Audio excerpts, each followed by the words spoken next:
Zobaczcie na to. Dach pokryty strzechą, a oni na to dają linoleum.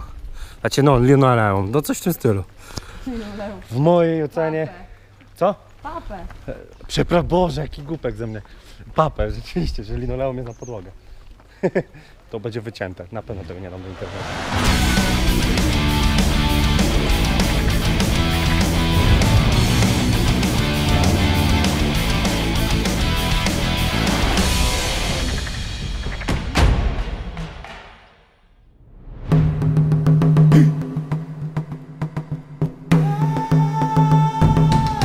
Wiem, że nie wygląda zbyt ładnie, ale tradycyjnie powinienem powiedzieć welcome to Botswana.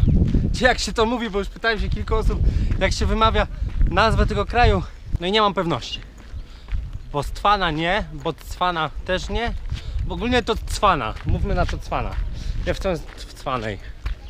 No, taka Karyna wśród afrykańskich narodów.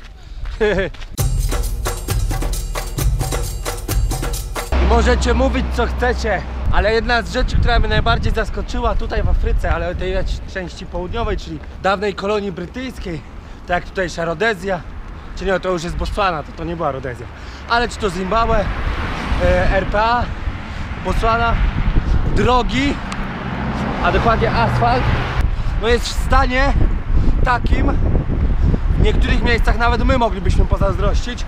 Ukraina może ogólnie rzecz biorąc zazdrościć. Ja tutaj nie mówię tylko o jednej drodze. Ja już przejechałem cały kawał państwa. Nie mówię, że Botswana, ale Zimbabwe wzdłuż i wszerz prawie. RPA, no dobra, RPA to jest akurat cywilizowany kraj. Mozambik, no drogi ma miejscami kijowe, ale ogólnie da radę. Więc ja się spodziewałem, że będę jeździł drogami polnymi, gdzie będą biegać lwy, ale jest inaczej. Idę na wylotówkę do Gaborone. Stolica Botswany, wyrabiam wizę do Namibii i śmigam stąd, bo nie mam co tu robić, ale niestety zgubiłem kapelusz, kupię w stolicy. No Botswana wydaje się tańsza od Zimbabwe, ale chyba tam wszystko się będzie wydawać tańsze od Zimbabwe. No kurde, naprawdę, nie dość, że dwupasmowa, to jeszcze naprawdę stan w moim odczuciu, no dla mnie perfekcyjny, bo jestem z Polski, ale nawet Niemiec by nie pogardził. O właśnie, takie autka by łapał. W ogóle możecie się zdziwić, ale tak, jeżdżą tu takie samochody. Ja w ogóle mam taki tik, że jak łapię stopa, kiedyś łapałem tak, nie? Ale teraz jak łapię, to robię tak. Cały czas jakbym miał Alzheimera, nie? Alzheimer to jest przecież, że się zapomina. No debil, chodzi mi Parkinsona. No wiecie o co chodzi. Ty, baba za kierownicą mini ciężarówki. I tak bym siadł. No już odpadam. Kiedyś jechałem ze śmieciarą, ale taką indyjską, więc wiecie jak to musi jebać. Ty, zatrzymał mi się. No nie. Tak czy nie? No kurwa, nie zatrzymał mi się. Ale chciał się zatrzymać, tylko już wiedział, że za późno. Więc spoko.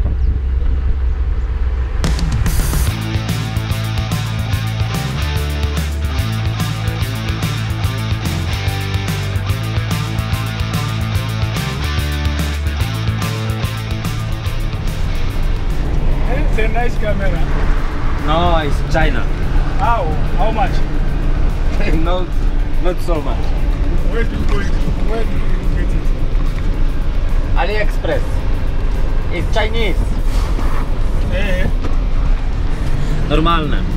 Zawsze się mówi, że się ma chińską kamerę, żeby przypadkiem nie myślał, że jesteś bogaty.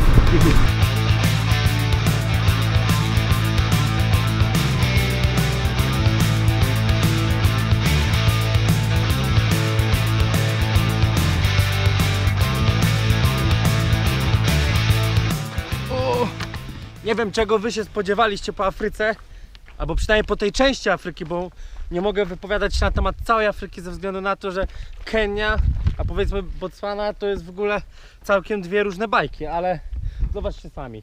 Śmietniki, przy drodze. Naprawdę co kilka kilometrów zatoczka, gdzie ludzie mogą się zatrzymać, usiąść sobie. Akurat tutaj nie ma ławek, ale w innych miejscach są takie ławki.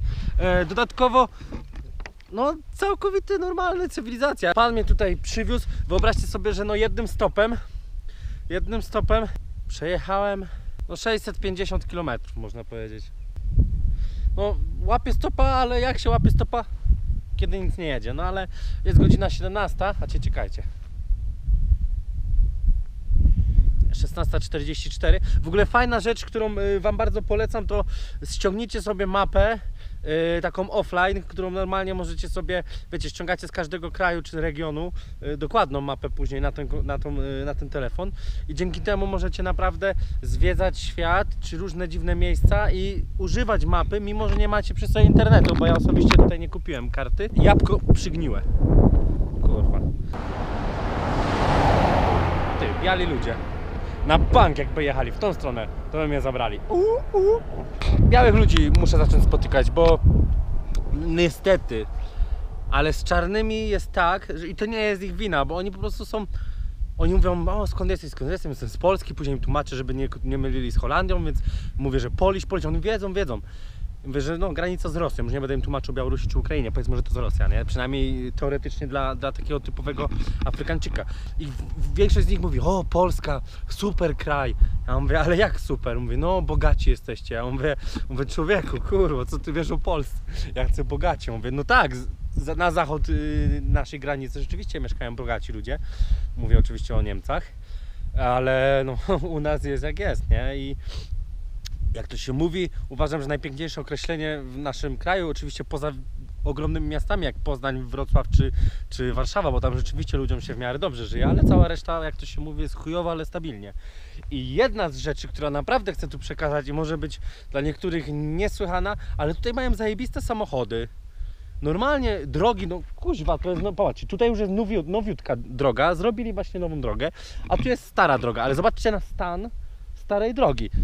Ona jest po prostu zajebista, no nie mówię, no, może to nie są autostrady, może to nie jest poziom ten, który już jest osiągnięty powiedzmy na południu Polski, gdzie jest cała polska autostrada, ale można śmiało powiedzieć, że drogi w Botswanie, można powiedzieć w Zimbabwe i oczywiście w RPA, co do Mozambiku nie mam pewności, ale te trzy kraje mają dużo lepsze drogi niż Ukraina. I drogi na poziomie wschodniej Polski. Co mnie do dzisiaj oburza, jak może być tak, że Białystok nie jest połączony z Rzeszowem autostradą, albo chociaż ekspresówką dwupasmową. Ale co ja będę marudził, jak nawet z Warszawy jeszcze nie poszła autostrada do Tereszpola, więc no i to Polsza, jak to się mówi. No, jest dobrze, ja kocham Polskę, ale no, może żyjemy trochę lepiej niż tutaj w Afryce, ale wcale dupy nie urywa. I jedna z rzeczy, kolejna rzecz, oni mają ceny naprawdę na poziomie europejskim, więc jestem przekonany, że oni zarabiają również jak u nas. Więc biorąc wszystkie za i przeciw, no to nie wiem co myśleć. No. A ja w ogóle wam zapomniałem, a póki pamiętam to opowiem, bo pamiętacie jak byłem w Zimbabwe.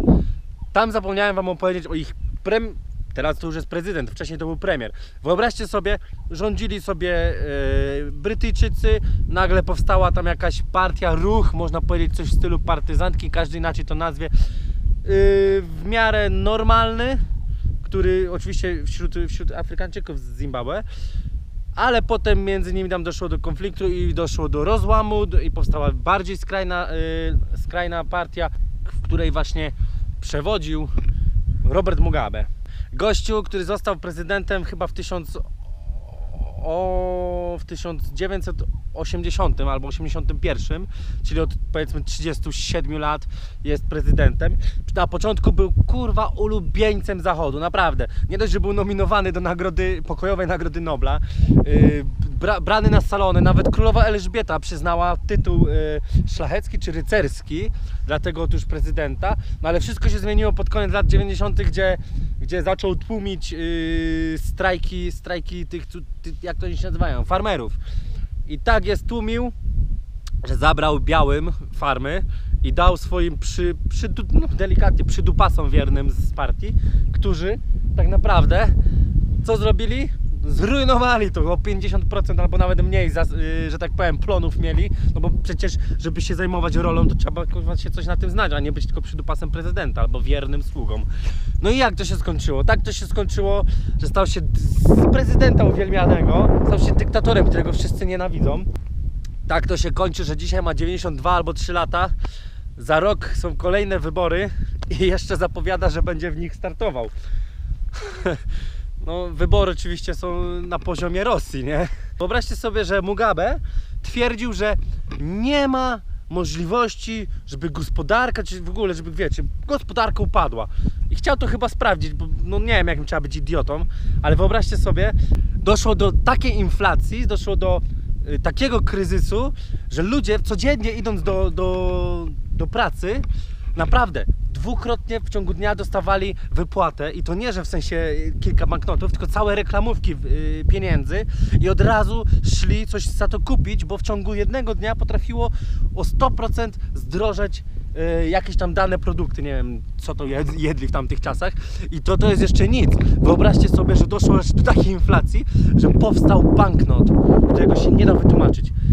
100 trylionów dolarów z Zimbabwe. Ja mam taki banknot, niestety mam go za głęboko w plecaku, ale ja mam 10 trylionów dolarów i 10 trylionów dolarów to jest, wtedy to było 7 zł.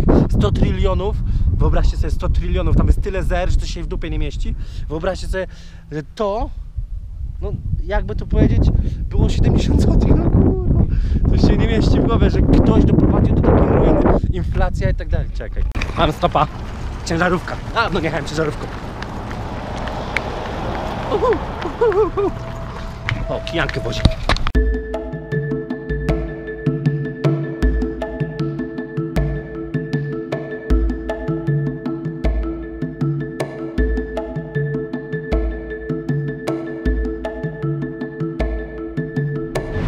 Przeżyłem teraz największe zdziwienie ever. Nagle wyszedł gościu z auta i wskoczył do ciężarówki. Z tego tutaj auta, tego wiózł. Czyli przemycił typa.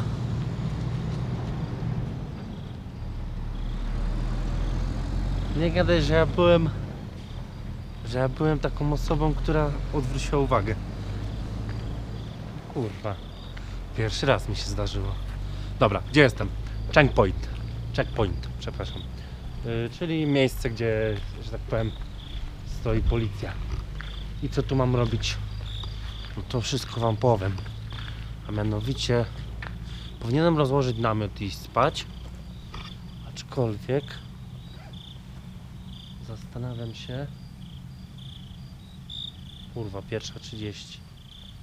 Czyli bym spał 5,5 godziny. Czyli rozkładam namiot. Rano spadł deszcz. Niestety przyspałem, bo jest 7:33, miałem wstać o 7, żeby być na miejscu o 8. Niestety będę o 8:30. Oto moje okolice. Checkpoint. Oto mój namiocik. W ogóle, wiecie, używałbym go w ogóle jako sam tropik. Sam tropik. No jest 7 rano. A położyłem się po 2. Jako samą moskitierę, ale niestety, że mamy sezon deszczowy, czego dowodem jest choćby tamta chmura, to nie mogę. I no, rano padało, ale padało, wiecie, to takie mrzawka bym to nazwał. Za to w nocy jak jechaliśmy, to napieprzało i to równo. Ale to zobaczymy. Dobra, składam, czekajcie, która jest godzina? 7:44, dobra. 15 minut ogarnąć, skorzystać z ubikacji, ogarnąć buzię. Zdążę. Dobra, idę do kibelka szybko. Kibelek, a tu co wy się spodziewaliście? Dziury. Jest całkiem spoko. Tylko, że pisuary są dla 2-metrowców. Bożem gotów. Łapać stopę. Tu będę łapał. I będzie dobrze.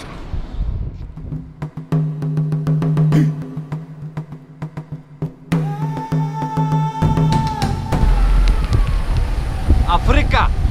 Problemy z wodą! A deszcz pada od miesiąca. Idę na camping, bo tam się umówiłem z moją znajomą, która podróżuje po Afryce ze swoją 8,5-letnią córką. Spotkałem ją w Indiach, bardzo ich lubię i stwierdziłem, że fajnie by było face to face pogadać po polsku, bo nie rozmawiałem tak już od naprawdę kilku dobrych tygodni, znaczy ostatni raz w RPA. A według mnie takie coś, pozytywną energię człowieka wprowadzi, no bo nie ma nic chyba cudowniejszego od naszych rodaków, czyli można pogadać po naszemu. Dużo rozmawiam z ludźmi, ale nigdy się z nimi tak nie dogadam, jak się umiem dogadać w języku polskim.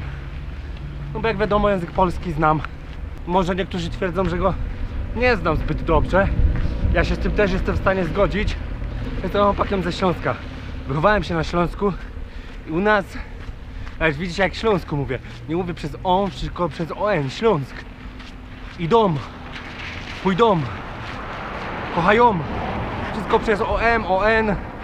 No tak się wychowałem, a że zacząłem odkrywać dopiero po 20 roku życia, że to jest niepoprawne, bo wszyscy tak mówimy w całym naszym regionie, to znaczy zależy kto gdzie, ale no ja twierdzę, że większość z nas miasto, a tu krowa. Kiedyś się śmiałem, że u nas blisko rynku krowa się pasła za płotem na ulicy Dworcowej. Małe tutaj takie większe i Jak to się mówi, idziemy teraz do środka, gdzie ratuje się gepardy, tak?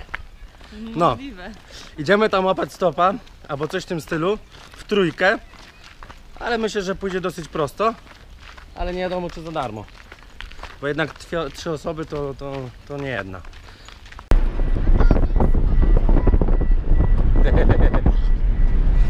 Zostałem zaatakowany przez zwierzę. Ała.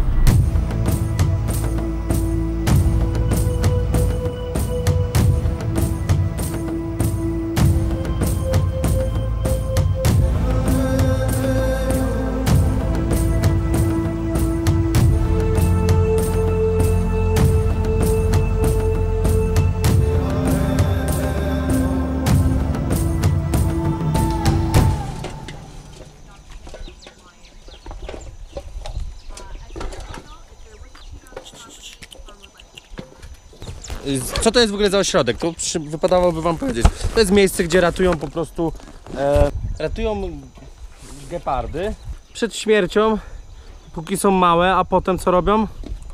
Po prostu je, że tak powiem, przyzwyczajają do jakiegoś tam, nie wiem, naturalnego świata.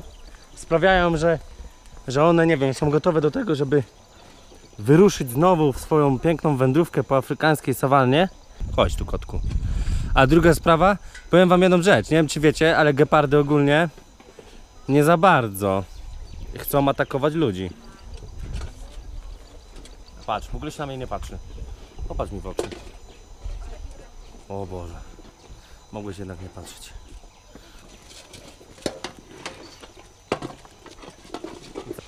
Jakbyś słuchał zamiast iść w cholerę. Mam ją w dupie. Byś wiedział, że to są farmerzy zabili matki tych kociąt, te kocie zostały uratowane i karmione butelką i teraz powoli się zaczyna proces ich reintrodukcji do natury, czyli będą je próbowali wprowadzić do natury z powrotem. Aha. I je wypuścić na wolność. No to- I edukują farmerów, żeby się ogarnęli, żeby nie zabijali gepardów, bo one nie powodują tak naprawdę farmerom dużych strat. A ci no przede wszystkim gepardy nie atakują ludzi. A nie chodzi o ludzi, to chodzi o... A, o sobie owieczki czy tam inne kozy. No. Ale rzeczywiście nie robią żadnych szkód za dużo? No za dużo nie robią podobno. A teraz wam opowiem śmieszną sytuację. Nasz kierowca tutaj właśnie przyszedł, z Afriko sobie po prostu przeszedł i robi to, co my musieliśmy zapłacić. Ale dlaczego? No tak jak właśnie tu przed chwilą koleżanka zauważyła, nas by zauważyli. A on wygląda jakby tu pracował na przykład. Ty, patrz, Szczecha, a na to dachówka. No po prostu mistrzowie świata i okolic. Tego jeszcze nie widziałem, naprawdę. Tego jeszcze nie było. Dobra, to nie jest dachówka, to jest coś w stylu papy, tylko wyglądające jak dachówka. A oto tutaj przed wami... Ty, ale tam ta koza jest jakaś dziwna. Ale w sensie, że ona jest jakaś wielka i dziwna. Normalna jest, pod mamą. Ja nie pamiętam takiej wielkiej kozy.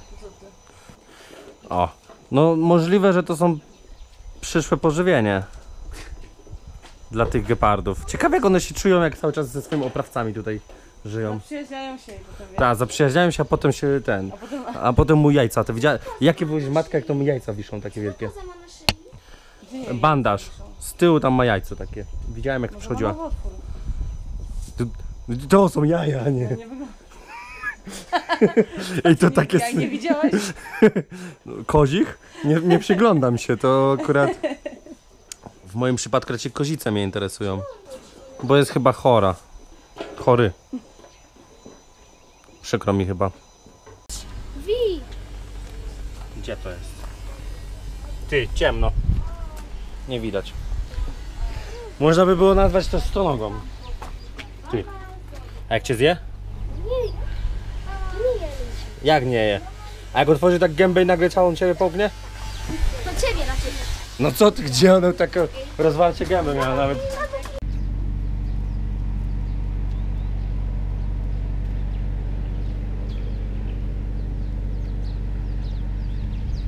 Koza.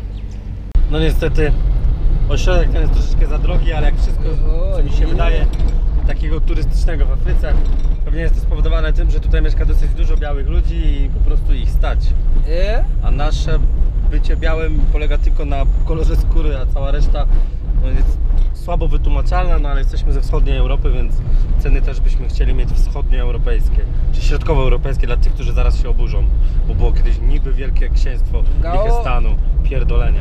Dobra, cóż, jedziemy, ale bardzo powoli, bo kierowca se gada przez telefon. No. Andonge lumbo. Nic I ty nie te dalina zrobicie. uno non Oni tak dongera, mają. umbo dongera. Umbo. Po co one się modlą do tego?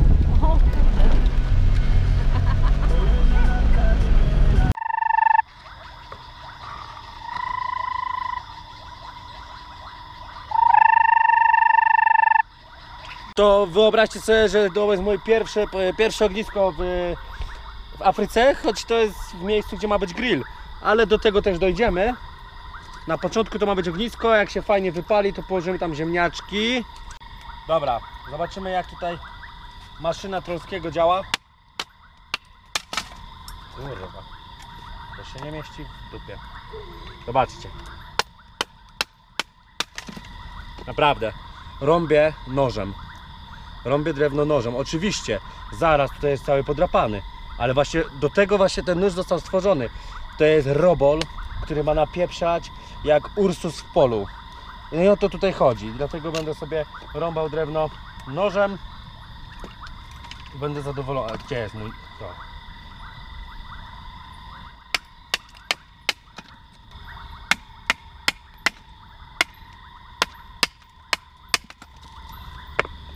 Tylko nóż. Jestem pod wrażeniem, naprawdę. To jest arcydzieło. Jestem szczęśliwy. Żegnam się. Lila sobie siedzi. Ania sobie stoi. No i niestety, do następnego! Oczywiście za dużo nie kręciłem, no bo tak naprawdę to myśmy byli, o tak, ognisko zrobiliśmy, gepardy obejrzeliśmy. Chciałem wam pokazać, że w tym kraju, a czy w kraju, nie w tym, tylko w Polsce, większość ludzi myśli, że niemożliwym jest zwiedzanie świata. Przecież ja już mam dziecko, już nie można. Jak widzisz, mama ze swoją 8,5-letnią córką zwiedza świat. Ja ich bardzo lubię, poznałem ich w Adrze przed zobaczeniem, jak to się nazywa, Taj Mahalu w Indiach. I byli bardzo fajni, pomogli mi wtedy, bo miałem wtedy zatrucie pokarmowe. Ktoś mówi, o, bo to by to jest lepiej zwiedzać świat, bo ty jesteś facetem. Z całym szacunkiem. Mama, blondynka z córką, blondynką. Same zwiedzają Afrykę. Czyli jak to jest z tym niebezpieczeństwem? No różnie. Możesz mieć pecha. Ale prawda jest taka, w mojej ocenie, że nie ma jakichś głębszych problemów do tego, by to robić. Jedyne co to finansowe, jednak bilety kosztują, ale tu na miejscu sobie jakoś w miarę poradzisz. Tym bardziej, że oni mięsa nie jedzą, to już tym bardziej. A teraz idę łapać stopa. Mój plecak waży 25 kg, bo mam naładowane wody full. Będę chciał w nocy, bo załatwiłem sobie nocleg przez internet, bo w stolicy będę, bo jutro ruszam na pustynię.